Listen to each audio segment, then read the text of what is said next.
नमस्कार, मैं हूं रसिका पांडे और आप देख रहे हैं देश के दिल से। देश का दिल यानी मध्य प्रदेश और मध्य प्रदेश से जुड़ी तमाम बड़ी खबरों से इस बुलेटिन में हम आपको रूबरू कराएंगे और बुलेटिन की शुरुआत करेंगे इस वक्त की बड़ी जानकारी के साथ। नीट परीक्षा की सबसे पहले बात होगी क्योंकि अब इस पर सियासत भी शुरू हो चुकी है और इन तस्वीरों को देखिए। ये तस्वीर आज की है जिसमें देश के साथ ही प्रदेश में भी जगह जगह कांग्रेस ने प्रदर्शन किया है। ग्वालियर, भोपाल, जबलपुर, निवाड़ी, बुरहानपुर, उज्जैन, हर जगह विरोध प्रदर्शन कांग्रेस द्वारा किया गया है। तो इसको लेकर सियासत भी लगातार गर्म देखने को मिल रही है। न केवल मध्य प्रदेश, अलग अलग राज्यों में भी कांग्रेस ने आज बड़ा प्रदर्शन किया है। तो नीट को लेकर अब देखिए सियासत भी देखने को मिल रही है। अलग अलग तस्वीरें आपकी टीवी स्क्रीन पर है। ग्वालियर की तस्वीरें देख लीजिए जहां पर कांग्रेस के कार्यकर्ता प्रदर्शन करते हुए नजर आए। तो वहीं जबलपुर में भी प्रदर्शन हुआ है, भोपाल में भी प्रदर्शन किया गया, निवाड़ी, बुरहानपुर, उज्जैन, हर जगह विरोध प्रदर्शन लगातार जारी है और कांग्रेस कई सवाल सरकार पर खड़े कर रही है। तो देखिए हमारी खास रिपोर्ट जो है वो भी इसी पर आधारित है। पहले ये रिपोर्ट देख लीजिए, फिर पूरे विषय पर विस्तार से चर्चा करेंगे कि आखिर नीट पर क्यों मचा है घमासान, क्यों इतनी सियासत हो रही है। देख लीजिए।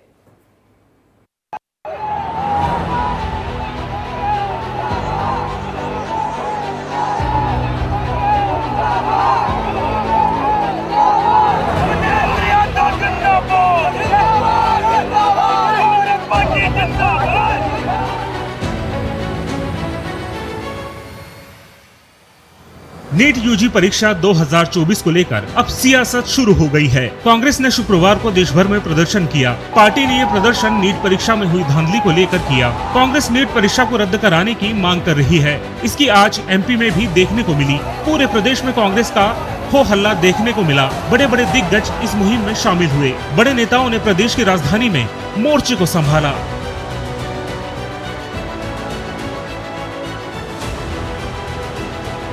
कांग्रेस प्रदेश अध्यक्ष जीतू पटवारी, पूर्व सीएम दिग्विजय सिंह, पूर्व मंत्री पीसी शर्मा समेत कई दिग्गजों ने रोशनपुरा चौराहे पर धरना दिया। आज कांग्रेस पूरे देश में एक बड़ा धरना प्रदर्शन कर रही है। मध्य प्रदेश की राजधानी भोपाल में भी एक बड़ा धरना प्रदर्शन चल रहा है। नीट की परीक्षा का फर्जीवाड़ा हो, रहने वाले लड़के क्यों आवाज नहीं उठाते, डीएवीबी की पेपर लीक का मामला, में पढ़ने वाले छात्र छात्राएं क्यों कॉलेज बंद नहीं करते, जो प्रदेश के दिग्गज नेता वो मौजूद है। आप तस्वीरों में देख सकते हैं कांग्रेस प्रदेश अध्यक्ष जीतू पटवारी, कांग्रेस के पूर्व मुख्यमंत्री दिग्विजय सिंह, कांग्रेस मंत्री जो है पूर्व मंत्री इंद्रजीत पटेल या पूर्व विधायक पीसी शर्मा, वो तमाम दिग्गज नेताओं की मौजूदगी में कांग्रेस के यूथ कांग्रेस के नेता और एनएसयूआई के नेता, महिला कांग्रेस की नेत्री, तमाम नेता मौजूद। कांग्रेस का ये विरोध पूरे प्रदेश में देखने को मिला। जगह जगह कांग्रेस ने हल्ला बोला, नारेबाजी की, पुतले जलाए और इन पूरे मोर्चे की अगुवाई की यूथ कांग्रेस ने, जिसमें पार्टी के बड़े बड़े धुरंधर ने बढ़ चढ़कर हिस्सा लिया। कांग्रेस का आरोप है कि सरकार ने संरक्षण के बिना इतनी बड़ी धांधली नहीं हो सकती। साथ ही पार्टी ने बीजेपी सरकार को घेरते हुए कई सियासी बाण भी छोड़े। मध्य प्रदेश देश की राजधानी है। ये बौद्धिक हत्याएं अगर कहीं से सबसे पहले चालू हुई व्यापक के माध्यम से, तो वो हमारा अपना प्रदेश है, मध्य प्रदेश है, जिसके माथे पे ये कलंक है कि यहाँ की शिवराज सिंह सरकार ने किस तरीके से भी, किस बेरहम तरीके से देश के भविष्य को, छात्रों के भविष्य को, आपके बेटे और बेटियों के भविष्य को रोंदा है। पहले इंदौर का एक कांड जिसमें पेपर लीक हुआ, भारतीय जनता पार्टी के अधिकारियों ने यहाँ के उस शिक्षा विभाग के आयुक्त ने जाके 5 लाख रुपए का फाइन और छोड़ दिया। राहुल गांधी जी ने कल कहा कि या तो नरेंद्र मोदी जी सक्षम नहीं है, पेपर लीक को रोकने में असफल रहे हैं, या खुद करवाते हैं। नीट मामले में कांग्रेस लगातार बीजेपी पर हमलावर है और पार्टी को घेरने का कोई भी मौका नहीं छोड़ रही।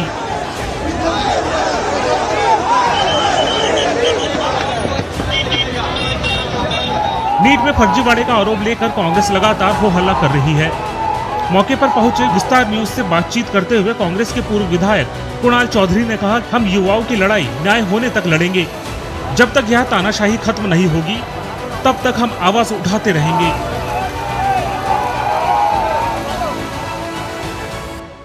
जिस तरीके से योग्यताओं का बेरहम कत्ल और पढ़ने वालों का सामूहिक नरसंहार भारतीय जनता पार्टी के शासन में हुआ और उन नौजवानों के भविष्य का कत्लेआम, ये सिर्फ एक घोटाला नहीं है, वो चीज है कि इस देश की जो आवाज है, जो जनता है, जो नौजवान है, उनकी आवाज को खत्म करने का काम कर रहे हैं।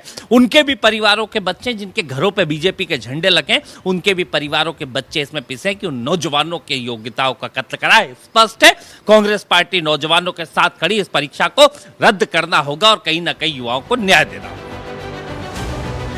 कांग्रेस की इस मुहिम ने खूब सुर्खियां भी बटोरी। मुद्दे में कांग्रेस का यह हमला राजनीतिक गलियारों में चर्चा का विषय बना है। नीट यूजी परीक्षा 2024 में आयोजित हुई। परीक्षाओं में धांधली को लेकर सूबे की सियासत गर्माती जा रही है। प्रदेश का मुख्य विपक्षी दल यानी कि कांग्रेस नीट परीक्षा रद्द करने की मांग कर रहा है। इसे लेकर देश भर के साथ साथ मध्य प्रदेश कांग्रेस ने प्रदेश भर में इनकी धांधली का विरोध करते हुए विरोध प्रदर्शन किया है। ऐसे में नीट परीक्षा रद्द होती है या नहीं, ये तो फिलहाल कुछ कहा नहीं जा सकता, लेकिन सरकार इस फैसले से सहमति नहीं रखती, इस बात पर मुहर जरूर लग चुकी है। ब्यूरो रिपोर्ट, विस्तार न्यूज। नीट यूजी परीक्षा 2024 को लेकर अब सियासत भी शुरू हो चुकी है। तो कांग्रेस ने शुक्रवार को देश भर में प्रदर्शन किया। देखिए, पार्टी ने प्रदर्शन नीट परीक्षा में हुई धांधली को लेकर किया है और कांग्रेस नीट परीक्षा को रद्द करने की लगातार मांग कर रही है और इसकी आंच मध्य प्रदेश में भी देखने को मिली। पूरे प्रदेश में कांग्रेस का ये हल्ला देखने को मिला। बड़े बड़े दिग्गज इस मुहिम में शामिल नजर आए। बड़े नेताओं ने प्रदेश की राजधानी में मोर्चे को संभाला और ऐसे में जरा देखते हैं कि आखिर इस मामले ने इतनी तूल पकड़ी क्यों। ग्राफिक्स के जरिए आपको समझाऊंगी कि आखिर ये पूरा मामला गरमाया कैसे। नीट क्यों नहीं है क्लीन। तो 5 मई को हुए नीट के एग्जाम। तो 5 मई वो तारीख थी जब नीट के स्टूडेंट्स ने नीट का एग्जाम दिया, लेकिन जब नतीजे आए तो कुछ और था, वो भी आपको बताएंगे।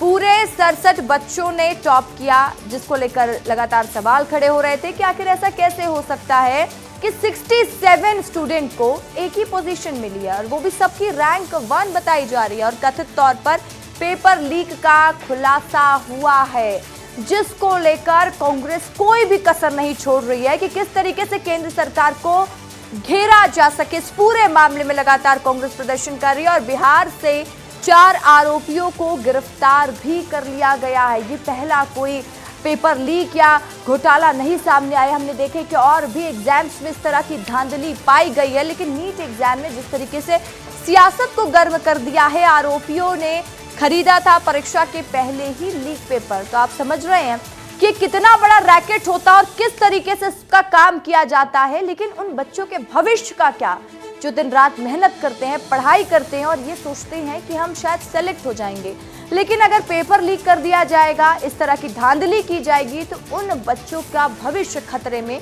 पड़ सकता है और यही छात्र नहीं चाहते। तो देखिए, बिहार के पूर्व डिप्टी सीएम तेजस्वी यादव के पीएस का नाम भी सामने आया। तो एक बड़ा खुलासा है ये। आप समझिए कि बिहार के पूर्व जो डिप्टी सीएम है, उनके पीएस भी इस पूरे मैटर में इन्वॉल्व थे। तो किस तरीके से इसको अंजाम दिया गया। राजनीतिक आरोप प्रत्यारोप तेज हो चुके हैं, लगातार इस पर आरोप और प्रत्यारोप भी जारी है। भारतीय जनता पार्टी का कहना है कि इस धांधली की जांच कराई जाएगी और वही कांग्रेस पूरा का पूरा जिम्मेदार इसको बीजेपी पर इसका टीकरा फोड़ते हुए नजर आ रही है। तो देखिए, एमबीबीएस के ड्रॉप आउट स्टूडेंट रवि अत्री मामले में गिरफ्तार हुए हैं। तो इस पूरे मामले में एक ड्रॉप आउट स्टूडेंट को भी गिरफ्तार किया गया है। वजह है कि वो भी इसमें शामिल कहीं ना कहीं बताया जा रहा है। तो आपको हमने समझाया कि ये पूरा मैटर शुरू कहां से हुआ, ये धांधली का पूरा मामला क्या है। लेकिन देखिए, अब इस पर सियासत तो बहुत जोर से हो रही है। और इसी खबर पर ज्यादा जानकारी के साथ मेरे सहयोगी विवेक पांडे मेरे साथ लाइव जुड़ चुके हैं। विवेक, लगातार हम हर दिन अपने दर्शकों को नीट को लेकर जो भी अपडेट हो रहा है इस पूरे पेपर लीक मामले में वो बता रहे हैं, लेकिन अब सवाल ये है कि जिस तरीके से मध्य प्रदेश में राजनीति गर्म नजर आ रही है, मध्य प्रदेश का या पूरे देश में, लेकिन जो मध्य प्रदेश के अलग अलग जगहों से तस्वीर सामने आ रही है प्रदर्शन की, वो कई तरह के सवाल भी खड़े कर रही है। विवेक, बिल्कुल सही बात है। ये जो पूरा नीट फर्जीवाड़ा है, इस पूरे मामले में केंद्रीय शिक्षा मंत्रालय पूरी तरीके से घिर चुका है और एनटीए, नेशनल टेस्टिंग एजेंसी के चेयरमैन के इस्तीफे की बात हो रही है। लेकिन पिछले 48 घंटे हो चुके हैं, लेकिन अब तक उनका इस्तीफा नहीं हुआ है। केंद्र सरकार की तरफ से अब तक कोई कमेटी नहीं बनाई गई है। यही वजह है कि आज मध्य प्रदेश सहित पूरे देश भर में कांग्रेस ने प्रदर्शन किया और चेयरमैन की इस्तीफे की मांग की है। दरअसल ये जो चेयरमैन है, ये मध्य प्रदेश से ज़्यादा ताल्लुकात रखते हैं। मध्य प्रदेश में साल 2006 से लेके 11 के बीच ये पदस्थ रहे मध्य प्रदेश में पीएससी के चेयरमैन, और यहाँ पर भी भर्ती प्रक्रियाओं में गड़बड़ी निकल के आई। और इसके बाद जब मध्य प्रदेश में एसटीएफ ने जांच शुरू की तो इनकी पोस्टिंग छत्तीसगढ़ पीएससी के चेयरमैन के पद पर कर दी गई। और उसके बाद ये इतने सारे आरोपों के घिरने के बाद ये यूपीएससी तक पहुंचे। यूपीएससी के बाद एनटीए, देश की सबसे बड़ी नेशनल टेस्टिंग एजेंसी के चेयरमैन बने। तो एक सवाल जरूर ये पैदा उठता है, कांग्रेस का सवाल भी जायज है, कि इतने सारे आरोप के बाद भी इतने बड़े पद तक जोशी कैसे पहुंचते रहे, किसका संरक्षण था। और विस्तार न्यूज ने कल ही अपने दर्शकों को बता दिया था कि जोशी के पदस्थापना और पोस्टिंग को लेकर कौन कौन बड़े नेता थे बीजेपी के जो सामने आए। लेकिन इस पूरी परीक्षा को लेकर बिहार से जो कलेक्शन निकल के सामने आ रहा है कि डिप्टी सीएम रहे तेजस्वी यादव के पीए इस पूरे मामले में घिरते नजर आए। और इसके अलावा इस पूरी फर्जीवाड़े की जो जांच है वो फिलहाल सवालों के घेरे में है, क्योंकि जांच का दावा जरूर किया गया धर्मेंद्र प्रधान की तरफ से, केंद्रीय शिक्षा मंत्री की तरफ से, लेकिन अब तक ये जांच शुरू नहीं हुई है। यही है कि जांच के दावे तो हो रहे हैं, लेकिन कब तक जांच पूरी होती है, क्या बड़े खुलासे और देखने को मिलते हैं। क्योंकि देखिए इतनी बड़ी धांधली हुई है तो यानी ये रैकेट भी बड़ा है। और अब देखने वाली बात होगी कि आगे क्या खुलासे होते हैं। विवेक, तमाम जानकारी के लिए शुक्रिया आपका। तो चलिए, विवेक ने भी जानकारी दी कि किस तरीके से इस पूरे मामले में लोगों के नाम सामने आ रहे हैं और साथ ही किस तरीके से इस पूरे मामले में मध्य प्रदेश में सियासत भी जारी है। तो देखिए आगे जो भी खुलासे होंगे वो भी विस्तार न्यूज सबसे पहले आपको बताएगा। अब खबरों में बढ़ते हैं आगे, क्योंकि आज है अंतर्राष्ट्रीय योग दिवस और आज काफी बेहद खुश कर देने वाली तस्वीरें जो हैं वो मध्य प्रदेश से सामने आई है। क्योंकि मध्य प्रदेश के मुखिया डॉक्टर मोहन यादव भोपाल में योग करते हुए नजर आए। मोहन यादव के योग आसनों की तस्वीरें सोशल मीडिया पर खूब छाई हुई हैं। कार्यक्रम खत्म होने के बाद मुख्यमंत्री का एक बयान मीडिया में छाया हुआ है। प्रदेश के मुखिया ने साफ तौर पर कहा है कि मध्य प्रदेश के स्कूली बच्चों को अब श्री राम और कृष्ण की शिक्षा दी जाएगी। डॉक्टर मोहन यादव ने यह भी कहा है कि सरकार ने राम वन गमन पथ और श्री कृष्ण वन गमन पथ परियोजनाओं को अपने हाथ में ले रखा है। यानी कि भगवान राम और कृष्ण राज्य में जिन जिन स्थानों पर गए हैं उन जगहों को चिन्हित कर तीर्थ स्थल के रूप में विकसित किया जाएगा। क्या कुछ कहा है सीएम ने, आप खुद सुन लीजिए। मध्य प्रदेश सरकार ने श्री राम पदगमन, श्री कृष्ण पदगमन दोनों बड़े प्रोजेक्ट हाथ में लिए हैं और इन पदगमन के आधार पर मध्य प्रदेश में भगवान राम किन किन स्थान पे गए हैं उन प्रत्येक स्थान पर जाकर के उन स्थानों को चिन्हित करके उनको तीर्थ के रूप में विकसित करने का सरकार ने पहली बार में गठन के साथ ही निर्णय किया था। हमारे घोषणा पत्र में भी था। मुझे इस बात की प्रसन्नता कि हम इस पे काम कर रहे हैं। साथ ही साथ ये भगवान कृष्ण भगवान राम की जीवन की पाठ्यक्रम संबंधित जो भी उपलब्धियां हैं उसको भी हम पाठ्यक्रम में उच्च शिक्षा स्कूल शिक्षा में लेने वाले हैं। कई सारे निर्णय आज दिन भर अलग अलग सरकार की व्यवस्थाओं पे, चूंकि चुनाव की एक बड़ी इकाई पूरी हुई है तो स्वाभाविक रूप से हम सबका दायित्व बनता है कि इसमें और आगे बढ़े। तो राम वन गमन पथ और श्री कृष्ण वन गमन पथ परियोजनाओं को अपने हाथ में ले रखा है मुख्यमंत्री डॉक्टर मोहन यादव ने। और ऐसे में पहले ये जान लेते हैं कि आखिर ये पथ क्या है, किस तरीके से इसको बनाया जाएगा, ये आपको ग्राफिक्स के जरिए हम समझाएंगे। तो देखिए वॉल पर आप समझिए राम वन गमन पथ।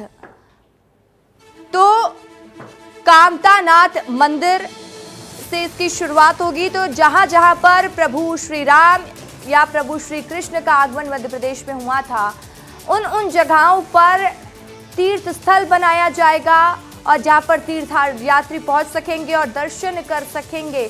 तो तस्वीरें आपको दिखाएंगे और बताएंगे कि ये योजना कितनी खास हो जाती है सरकार के लिए। भगवान राम वनवास के समय जिस रास्ते से श्रीलंका पहुंचे उन रास्तों को पहले तो चिन्हित किया जाएगा। मध्य प्रदेश की वो कौन कौन सी जगह है जहां पर प्रभु श्री राम पहुंचे हैं, तो उन रास्तों को चिन्हित करने के बाद उसे तीर्थ स्थल बनाया जाएगा। तो आपको हम ग्राफिक्स के जरिए समझा रहे हैं।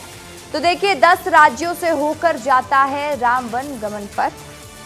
आप समझिएगा पूरे मामले को।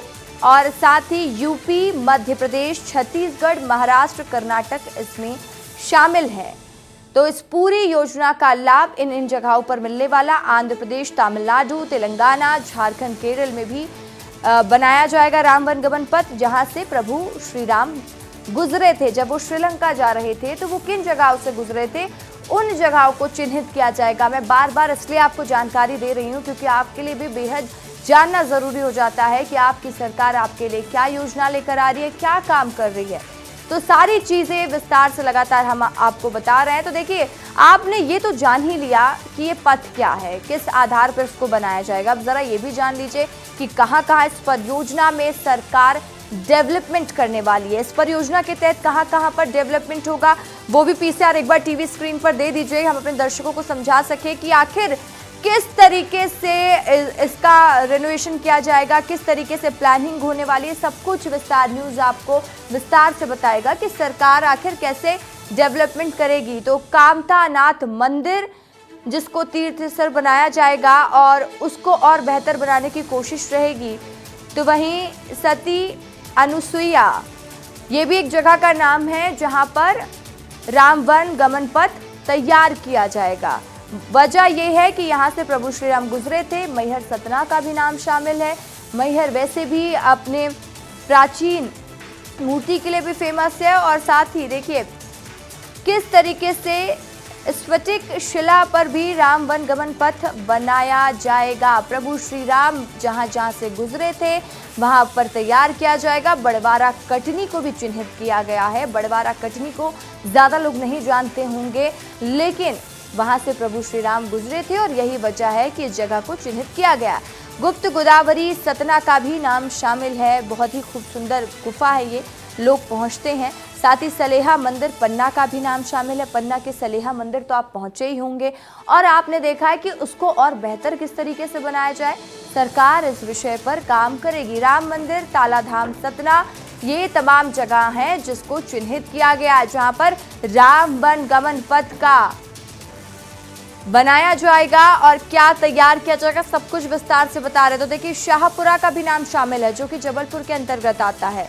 साथ ही आपको बता दें कि सीतामढ़ी शहडोल के पास है, शहडोल का भी नाम शामिल है। सीतामढ़ी ये एक पुराना मंदिर है जहां पर लोगों की आस्था जुड़ी हुई है। यहाँ से प्रभु श्री राम गुजरे भी थे, तो इसलिए काफ़ी खास हो जाता है कि सभी जगहों को चिन्हित करने के बाद बनाया गया। अब मैं आपको बता दूं कि कृष्ण गमन पथ को क्या है ये जान लीजिए। श्री कृष्ण के जन्म स्थान से शिक्षा स्थली तक का मार्ग तय किया जाएगा। तो श्री कृष्ण का जन्म जब से हुआ, जो उनकी शिक्षा स्थली थी, श्री कृष्ण कहाँ कहाँ पर पहुंचे थे, तमाम चीज़ों को चिन्हित किया जाएगा और बनाया जाएगा। तो साथ ही मथुरा से रणथंभौर और साथ ही डंडगढ़ कोटा होते हुए पहुंचे थे उज्जैन, तो इस मार्ग को चिन्हित करेंगे। उसके बाद इस मार्ग को विकसित किया जाएगा। श्री कृष्ण ने 3 बार उज्जैन की यात्रा की। हम आपको बता दें कि श्री कृष्ण ने अपनी पढ़ाई, जो उनकी एजुकेशन हुई है, ये बहुत लोगों को नहीं पता है, लेकिन उज्जैन से उन्होंने अपनी पढ़ाई भी की है। धार उज्जैन विशेष रूप से एमपी में श्री कृष्ण से जुड़े स्थान है। जैसा कि मैं आपको बता रही थी, उज्जैन का हम जिक्र भी कर रहे थे कि उज्जैन क्यों श्री कृष्ण से जुड़ा हुआ है, क्यों श्री कृष्ण का इतना लगाव उज्जैन से हमेशा से रहा है। मध्य प्रदेश सरकार मथुरा से उज्जैन तक के रास्ते का विकास करेगी। जैसा कि हम आपको जानकारी दे रहे थे, विकास किस तरीके से किया जाए, उस तीर्थ स्थल को किस तरीके से डेवलप किया जाए, इस पर सरकार का फोकस है। और पथ निर्माण के साथ साथ बुनियादी ढांचे का विकास भी होगा। तो ऐसा नहीं है कि सिर्फ पथ का निर्माण कर दिया जाएगा। जो बुनियादी ढांचा है, जो बहुत पुराने बिल्डिंग्स होंगे या मंदिरों के ढांचे पुराने हो चुके होंगे, उसके भी डेवलपमेंट का काम होगा, उसको रेनोवेट किया जाएगा। तो आपको समझा रहे हैं हम उज्जैन से क्या रिश्ता है प्रभु श्री कृष्ण का, ये आपको समझाने की मेरी कोशिश रहेगी। देखिए श्री कृष्ण वन गमन पथ कहाँ कहाँ पर बन रहा है वो भी मैं आपको बता रही हूँ। अमझेरा का नाम शामिल है, उज्जैन का नाम शामिल है। उज्जैन प्रभु श्री कृष्ण की शिक्षा स्थली है और साथ ही नारायण धाम का नाम भी शामिल है। नारायण धाम वो जगह है जहां पर प्रभु श्री कृष्ण पहुंचे हुए थे। वही महिदपुर तहसील का नाम भी शामिल है, जिसको विकसित किया जाएगा। बेहतर तरीके से विकास की रफ्तार वहां पर पहुंचाई जाएगी। तीर्थ स्थल तैयार किया जा सके कि ज़्यादा से ज़्यादा जो श्रद्धालु हैं, जो आस्था रखते हैं उन जगहों से वो पहुंचे तो वो आनंद ले सकें। तो देखा, हमने आपको समझा दिया कि आखिर राम वन गमन पथ और श्री कृष्ण वन गमन पथ बनाने की क्या तैयारी है। तो वही सरकार ने एक फैसला और भी लिया है। अब जो है तो स्कूल में भगवान का भी एक सब्जेक्ट होगा। आप सोचिए कि किस तरीके से धर्म के प्रति लोगों को मोटिवेट किया जा रहा है और जो आने वाली जनरेशन है उनको कैसे इन तमाम चीज़ों से रूबरू करवाया जा सके, इस पर काम किया जा रहा है। और जिसमें बच्चों को उनके विचार और उनके आदर्शों को पढ़ाया जाएगा, कि उनको संस्कार भी सिखाए जाएंगे। लेकिन हमेशा से अपनी बयानबाजी से सुर्खियों में रहने वाले दिग्विजय सिंह ने इसको लेकर एक बयान दे दिया है। क्या कहा है दिग्गी राजा, क्योंकि दिग्गी राजा कभी भी बयान देते रहते हैं और वो अक्सर अपने बयानों को लेकर चर्चा में भी रहते हैं। तो आप खुद देख लीजिए रिपोर्ट और ये भी जान लीजिए कि किस तरीके से बच्चों के सिलेबस में राम की जानकारी, श्री कृष्ण की जानकारी ऐड की जाएगी और इस पर सियासत कैसी मची हुई है, दिग्विजय सिंह क्या आरोप लगा रहे हैं, सब कुछ विस्तार से देख लीजिए, फिर चर्चा करेंगे। गुरु नानक जी पर क्यों नहीं आना चाहिए? जीसस पे क्यों नहीं आना चाहिए? अब मैं कहूंगा तो आप लोग एडिट करके वही सिखाएंगे। ये बयान दिग्विजय सिंह का है, जो उन्होंने कांग्रेस के देशव्यापी प्रदर्शन के बाद दिया। दरअसल एमपी में मोहन सरकार अब छात्रों को धर्म से जोड़ने की कवायद कर रही है, विशेषकर स्कूली छात्रों को। मोहन सरकार ने फैसला किया है कि अब स्कूल के सिलेबस में भगवान श्री राम और श्री कृष्ण को जोड़ा जाएगा। उनके विचारों को, उनके आदर्शों से छात्रों को रूबरू करने की सरकार तैयारी कर रही है। डॉक्टर मोहन यादव ने 21 जून को मंत्रालय में उच्च शिक्षा विभाग की बैठक ली और बैठक में उन्होंने कई दिशा निर्देशन जारी किए हैं। प्रदेश के स्कूलों और कॉलेजों में विद्यार्थियों को अब भगवान राम और कृष्ण के पाठ पढ़ाए जाएंगे। सरकार राम और कृष्ण से जुड़े विषयों को स्कूली शिक्षा व उच्च शिक्षा में शामिल करने जा रही है। मुख्यमंत्री डॉक्टर मोहन यादव ने इस बात की घोषणा की। वे अंतर्राष्ट्रीय योग दिवस के मौके पर सीएम हाउस में शामिल हुए, जहां उन्होंने योग कार्यक्रम के बाद मीडिया से चर्चा की और बताया कि हम भगवान श्री राम और श्री कृष्ण से संबंधित तथ्य हम स्कूल और उच्च शिक्षा के पाठ्यक्रम में ले जाने जा रहे हैं। इस तरह के कई विषयों पर हमारी बैठक में चर्चा होगी। भगवान कृष्ण, भगवान राम के जीवन की पाठ्यक्रम संबंधित जो भी उपलब्धियां हैं उसको भी हम पाठ्यक्रम में उच्च शिक्षा, स्कूल शिक्षा में लेने वाले हैं।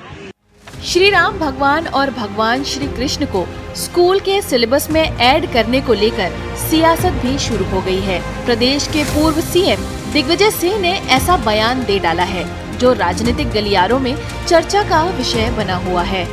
क्या कह डाला पूर्व सीएम दिग्विजय सिंह ने, खुद ही सुन लीजिए। मैं इसलिए अगर उनके सही बात पर उनके कैसे एक अच्छा नागरिक बने उसके बारे में कोई आता है तब उसका स्वागत करेंगे, लेकिन साथ में इसके साथ साथ गुरु नानक जी पर क्यों नहीं आना चाहिए? जीसस पे क्यों नहीं आना चाहिए? अब मैं कहूंगा तो आप लोग एडिट करके वही सिखाएंगे। जितने भी धर्म के गुरु हैं, सबके अच्छे आचरणों का उल्लेख अगर किया जाता है बच्चों के लिए तो उसमें स्वागत है। बहरहाल छात्रों को धार्मिक बातें पढ़ाना, उन्हें धर्म का ज्ञान देना, उन्हें इष्टों के विचारों से जोड़ना भारतीय संस्कृति को बढ़ावा देने जैसा है। लेकिन इस पर सियासत होना किसी भी एंगल से लाजमी नजर नहीं आता। ब्यूरो रिपोर्ट, विस्तार न्यूज। और देखिए, इसी खबर पर ज्यादा जानकारी के साथ मेरे सहयोगी अंचल शुक्ला इस वक्त भोपाल से मेरे साथ लाइव जुड़ चुके हैं। अंचल, अक्सर हमने देखा है, देखिए अंचल हमारे साथ लाइव जुड़ेंगे और उनसे हम बातचीत करेंगे। अंचल, हमने देखा है कि किस तरीके से दिग्विजय सिंह अक्सर अपने बयानों को लेकर चर्चा में रहते हैं, लेकिन देखिए कुछ टेक्निकल फॉल्ट है, कोई बात नहीं, हम दोबारा कोशिश करेंगे उनसे जुड़ने के लिए। लेकिन आप समझिए कि एक तरफ मध्य प्रदेश सरकार की कोशिश है कि बच्चों को संस्कार सिखाया जा सके और उसी संस्कार को सिखाने के लिए ये व्यवस्था की जाएगी कि बच्चों को श्री कृष्ण के बारे में पढ़ाया जाएगा, बच्चों को श्री राम के बारे में पढ़ाया जाएगा। लेकिन दिग्विजय सिंह को इससे दिक्कत हो गई है। दिग्विजय सिंह ने कहा कि आप जीसस की बात क्यों नहीं करते, आप सभी धर्मों को एक प्लेटफॉर्म में लेकर आइए और सबकी बात करिए, आप सिर्फ एक ही विषय की बात क्यों कर रहे हैं। तो अंचल मेरे सहयोगी मेरे साथ लाइव जुड़ चुके हैं। अंचल, अभी हम अपने दर्शकों को यही बता रहे थे, दिग्विजय सिंह लगातार जो अपने बयानों को लेकर चर्चा में रहते हैं, एक तरफ सरकार संस्कार की बात कर रही है, धर्म को आगे बढ़ाने की बात कर रही है, तो वहीं दिग्गी राजा का एक बयान आता है जो फिर से सियासत में उबाल मचा देता है। अंचल, रसिका, देखिए, दिग्विजय सिंह कुछ कहें और बात दूर तलक ना जाए, ऐसे तो होता ही नहीं है। हालांकि उन्होंने बहुत सामान्य सी बात कही है। उन्होंने कहा कि भगवान राम हमारे आदर्श हैं, भगवान कृष्ण हमारी आत्मा में बसते हैं, निश्चित रूप से उनके बारे में बताना चाहिए, पढ़ाना चाहिए। और उन्होंने ये कहा कि ईसाई और मुसलमान सारे धर्मगुरु जो हैं उसके बारे में भी क्यों नहीं पढ़ना चाहिए, हम क्यों सिर्फ राम और कृष्ण के बारे में कह रहे हैं। हालांकि इस बयान को भाजपा ने आड़े हाथों लिया है और दिग्विजय सिंह जब भी कुछ कहते हैं, कांग्रेस पार्टी की तरफ से सबसे हमलावर नेता है दिग्विजय सिंह, और जब भी मौका मिलता है तो भारतीय जनता पार्टी उन्हें ट्रोल करती है या हाथों हाथ लेती है या आड़े हाथों लेती है।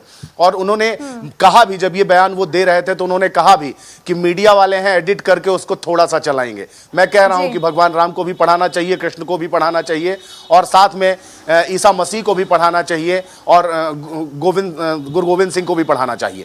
तो वो ये कह रहे थे कि हम सभी को एक प्लेटफॉर्म में लाना, सभी धर्मगुरुओं की बात करना, तमाम विषयों पर दिग्विजय सिंह कह रहे हैं। लेकिन देखने वाली बात होगी कि इस विषय में सियासत कितनी और होती है, क्योंकि दिग्विजय सिंह कोई बयान दे और उस पर सियासत ना हो, ऐसा हो नहीं सकता। अंचल, तमाम जानकारी के लिए शुक्रिया आपका। तो देखिए, इसी के साथ मुझे दे दीजिए आज के लिए इजाजत। फिलहाल इस बुलेटिन में इतना ही और खबरों की लगातार अपडेट्स के लिए आप बने रहें विस्तार न्यूज के साथ। नमस्कार।